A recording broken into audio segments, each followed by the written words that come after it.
Selamat pagi Bapak Ibu, saudara-saudara yang terkasih di dalam Yesus Kristus. Di awal bulan yang penuh sukacita ini, kita kembali mau menyambut firman Tuhan yang tentu dengan sukacita yang sama yang daripada Tuhan Allah.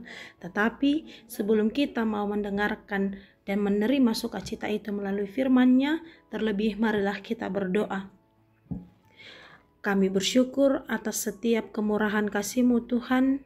Di dalam perjalanan kehidupan kami senantiasa merasakan penyertaan kasih-Mu.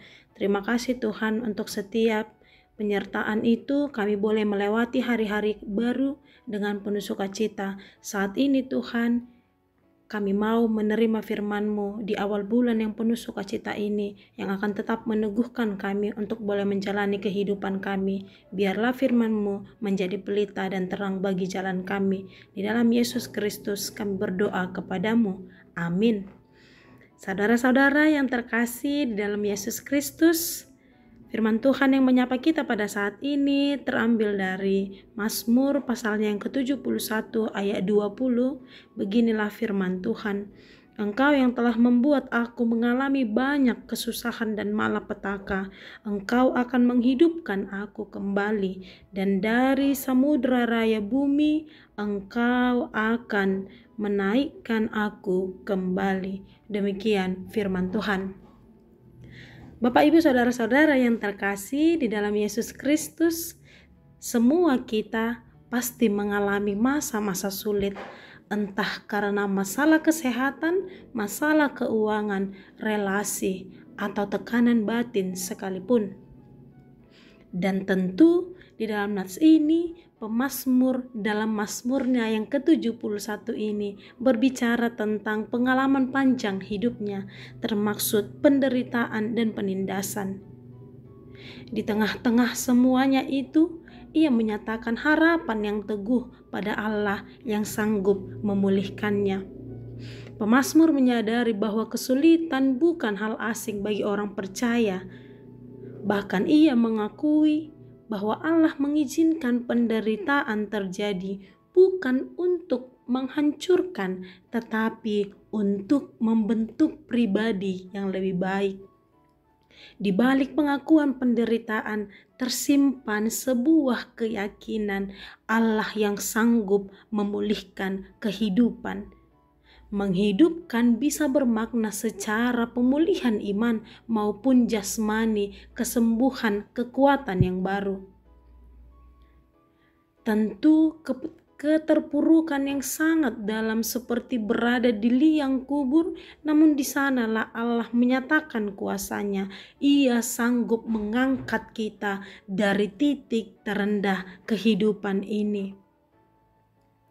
Penderitaan tentu adalah bagian dari proses perjalanan kehidupan kita.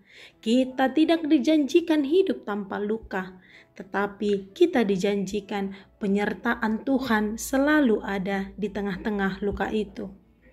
Harapan kita tidak pernah mati di dalam Tuhan, meski masa depan terlihat atau tampak begitu gelap.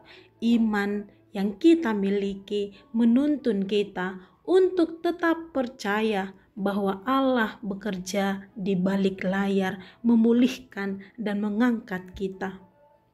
Allah yang sanggup mengangkat dari jurang yang begitu dalam sekalipun. Tidak ada keadaan yang terlalu rusak untuk dipulihkan. Bahkan dari lubang yang paling dalam itu pun tangan Tuhan mampu mengangkat, mampu menjangkau, mampu memberikan kembali obat dari setiap luka yang kita telah alami.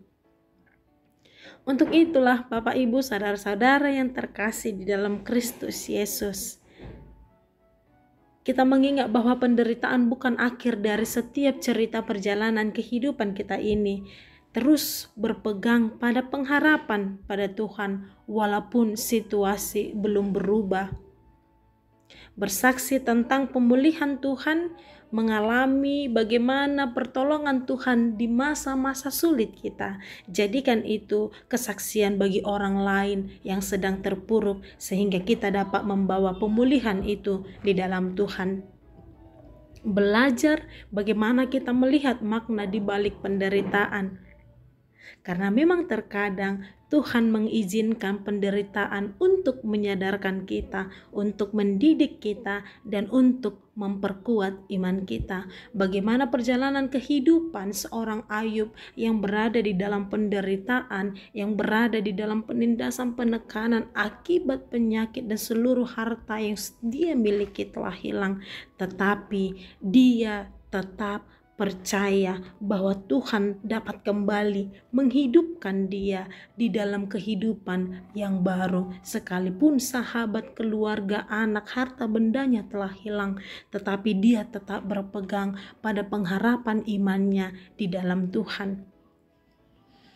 Saudara-saudara yang terkasih di dalam Yesus Kristus,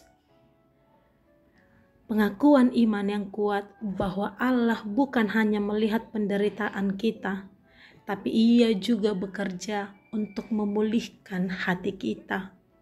Di tengah kesusahan, mari kita tetap percaya Allah sanggup membangkitkan semangat kita yang telah pudar, harapan kita yang telah padam, dan hidup kita yang mungkin sudah hancur. Percayalah, Tuhan yang sama yang mengizinkan badai datang dalam kehidupan kita adalah Tuhan yang tetap sanggup meneduhkan badai itu. Tetap berpegang pada setiap firman Tuhan, karena Dia selalu turut campur tangan. Selamat melakukan aktivitas di dalam satu hari ini, tetap bersukacita di awal bulan yang penuh sukacita ini. Amin, kita berdoa. Terima kasih Tuhan Allah untuk firman-Mu yang boleh kami dengar pada saat ini. Di dalam setiap keterbatasan dan kelemahan kami sekalipun Tuhan, di dalam pergumulan dan kesusahan-kesusahan yang kami alami, kami mau tetap percaya bahwa tangan-Mu yang kudus mampu mengangkat, mampu memulihkan kami dari setiap kelemahan-kelemahan itu. Sekalipun ada bagian dari diri kami yang tidak dapat kami ceritakan kepada orang lain, biarlah Engkau menyembuhkan, biarlah Engkau pulihkan itu, supaya kami tetap bersukacita dalam menjalani kehidupan kami, sama seperti pemazmur yang tetap bersukacita dan menghidupi bahwa Engkau adalah Allah yang sanggup melakukan semuanya di dalam pekerjaan tangan-Mu. Untuk itu Tuhan, biarlah kami tetap berserah di dalam tangan pengasihan Tuhan. Di dalam Yesus Kristus kami berdoa kepadamu. Amin.